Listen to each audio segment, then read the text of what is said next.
Hello दोस्तों। आज हम आप लोग के लिए लेके आए हैं क्लास 10th ऑब्जेक्टिव का इम्पोर्टेंट सीरीज जो 2025 के बिहार बोर्ड के क्वेश्चन में आ सकता है। तो चलिए देखते हैं। इस सीरीज में हम दोस्तों चैप्टर वाइज लेके चलेंगे। तो चलिए देखते हैं।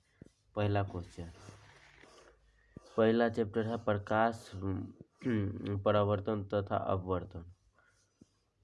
चलिए इसका पहला क्वेश्चन देखते हैं। चलिए देखते हैं। दंत विशेषज्ञ किस दर्पण का उपयोग मरीजों के दांतों का बड़ा प्रतिबिंब देखने के लिए करता है? तो इसका आंसर होगा अवतल दर्पण। उसके बाद देखेंगे दूसरा, कौन सा लेंस अपसारी लेंस भी कहलाता है? तो अवतल लेंस अपसारी लेंस भी कहलाता है। तीसरा चलिए देखते हैं। तीसरा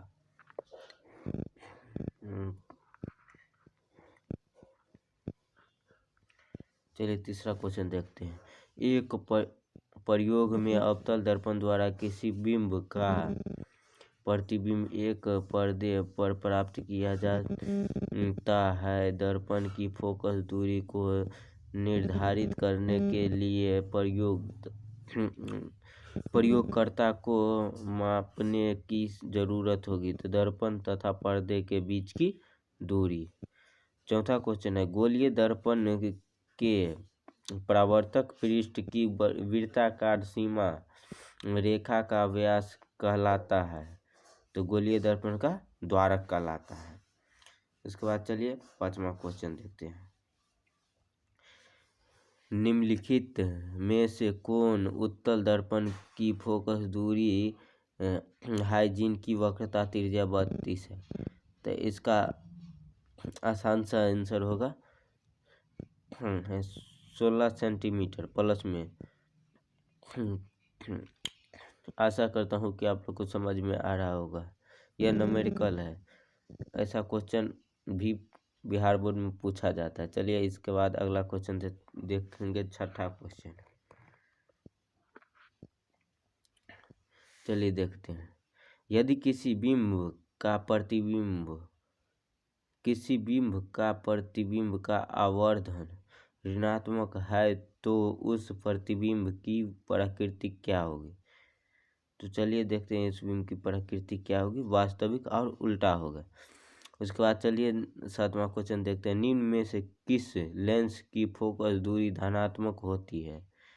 उत्तल लेंस की फोकस दूरी धनात्मक होती है। आठवां क्वेश्चन है, किसी दर्पण का उपयोग सामान्यतः वाहनों का पक्ष दृश्य दर्पणों के रूप में किया जाता है? तो उत्तल दर्पण का। उसके बाद चलिए अगला क्वेश्चन देखते हैं।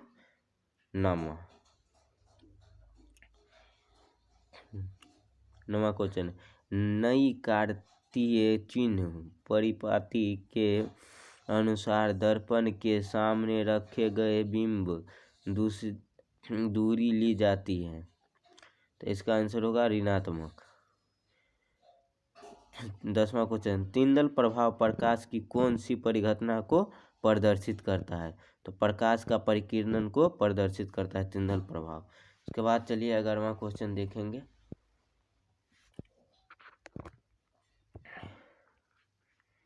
11वां क्वेश्चन है, निम्न में से किस माध्यम में प्रकाश की चाल अधिकतम होती है? तो हवा में प्रकाश की चाल अधिकतम होती है।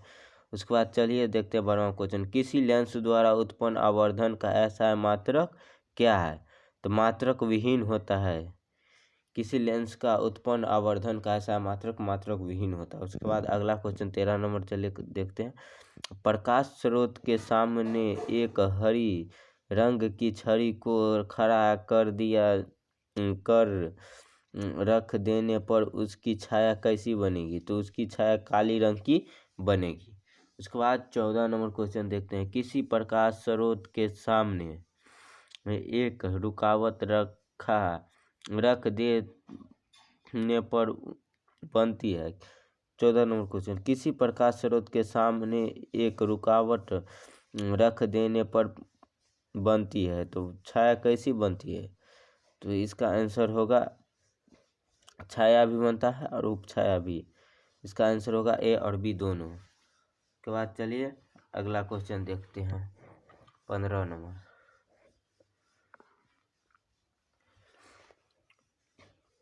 15 नंबर क्वेश्चन देखते हैं। प्रकाश स्रोत के सामने एक गेंद को रखने पर उसकी छाया कैसी बनती है? प्रकाश स्रोत के सामने एक गेंद को रखेंगे तो उसकी छाया वृत्ताकार बनेगी। उसके बाद अगला क्वेश्चन देखते हैं।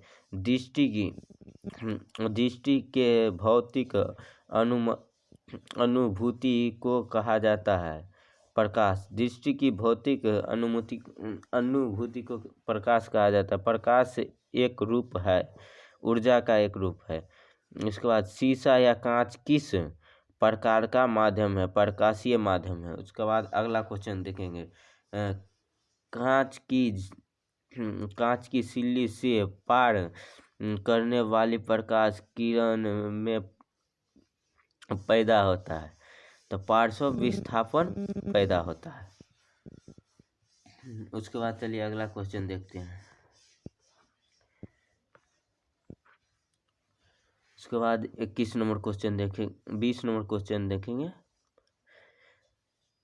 सर्च लाइट का परावर्तक सतह कैसा होता है? तो अवतल होता है। ये क्वेश्चन बार बार पूछे जाते हैं दोस्तों, इस क्वेश्चन को आप लोग ठीक से देख लीजिएगा। उसके बाद चलिए अगला क्वेश्चन देखते हैं। निर्वात में प्रकाश की चाल क्या होती है? तो निर्वात में प्रकाश की चाल 3 × 10⁸ मीटर प्रति सेकेंड होता है। उसके बाद अगला क्वेश्चन है 22 नंबर। प्रकाश की किरणों के सरल रैखिक गमन का अनुप्रयोग होता है। तो इसका आंसर होगा ए और बी दोनों, सूर्य ग्रहण में और चंद्र ग्रहण में, दोनों में। उसके बाद अगला क्वेश्चन 23 नंबर। किसी वस्तु की छाया तभी बन सकती है जब प्रकाश की किरण गमन करेगी। तो इसका आंसर होगा सीधी रेखा में गमन करेगी तभी किसी वस्तु की छाया बन सकती है। उसके बाद अगला क्वेश्चन है। किसी दर्पण या चिकने तल पर प्रकाश की किरण आपतित होने पर परावर्तन होता है। तो इसका आंसर होगा ए और बी, ए होगा नियमित। किसी दर्पण या चिकने तल पर प्रकाश की किरणों आपतित होने पर परावर्तन होता है नियमित। उसके बाद अगला क्वेश्चन देखेंगे। चलिए देखते हैं अगला क्वेश्चन।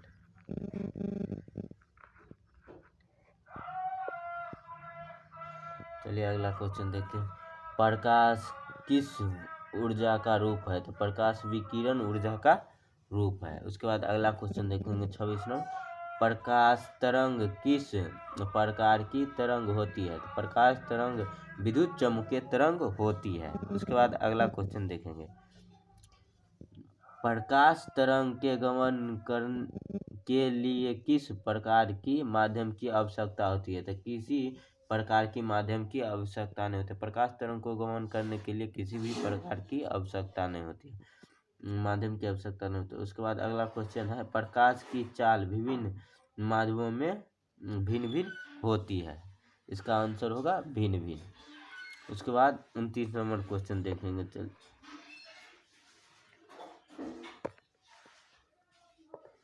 29 नंबर चलिए क्वेश्चन देखते हैं। किसी समतल दर्पण में लेटर पी को देखने पर वह कैसा मालूम पड़ता है? तो क्यू के जैसा मालूम पड़ता है। पी समतल दर्पण में देखते हैं तो छवि उल्टा दिखाई पड़ता है, इसीलिए पी क्यू के जैसा दिखाई पड़ता है। उसके बाद अगला देखेंगे। किरणों के समूह को क्या कहा जाता है? किरणों के समूह को प्रकाश पुंज कहा जाता है। उसके बाद अगला क्वेश्चन देखेंगे 31 नंबर। किसी उच्च कोटि की पालिश किए गए दर्पण अपने पर पड़ने वाले प्रकाश को परावर्तित करता है तो पूर्ण रूप से करता है। इस क्वेश्चन को ठीक से समझिएगा। किसी उच्च कोटि की पॉलिश किए गए दर्पण अपने पर पड़ने वाले प्रकाश को परावर्तित करता है, पूर्ण रूप से परावर्तित करता है। इसके बाद अगला क्वेश्चन है 32 नंबर। कांच या पारदर्शी माध्यम, कांच को ही पारदर्शी माध्यम कहते से प्रकाश की किरण गुजरती है तो क्या होता है? तो इनमें से सभी होगा। कुछ भाग परावर्तित हो जाती है, कुछ भाग अपरावर्तित रहती है, कुछ भाग अवशोषित कर लेता है। उसके बाद अगला क्वेश्चन देखेंगे।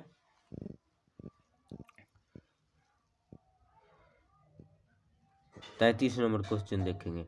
वायु में प्रकाश की चाल निर्वात की अपेक्षा होती है, तो वायु में प्रकाश की चाल निर्वात की अपेक्षा कम होती है। उसके बाद अगला क्वेश्चन, प्रकाश की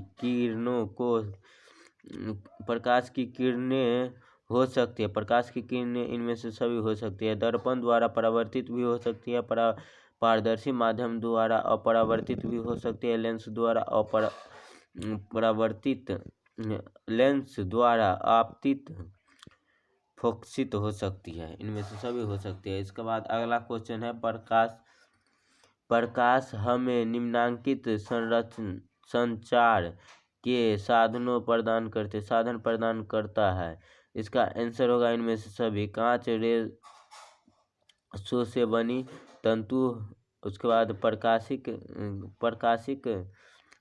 केबल, उसके बाद टेलीकॉम, इनमें से सभी में प्रकाश हमें निम्नलिखित संचारों में प्रदान करते थे, इनमें से सभी होगा इसका आंसर।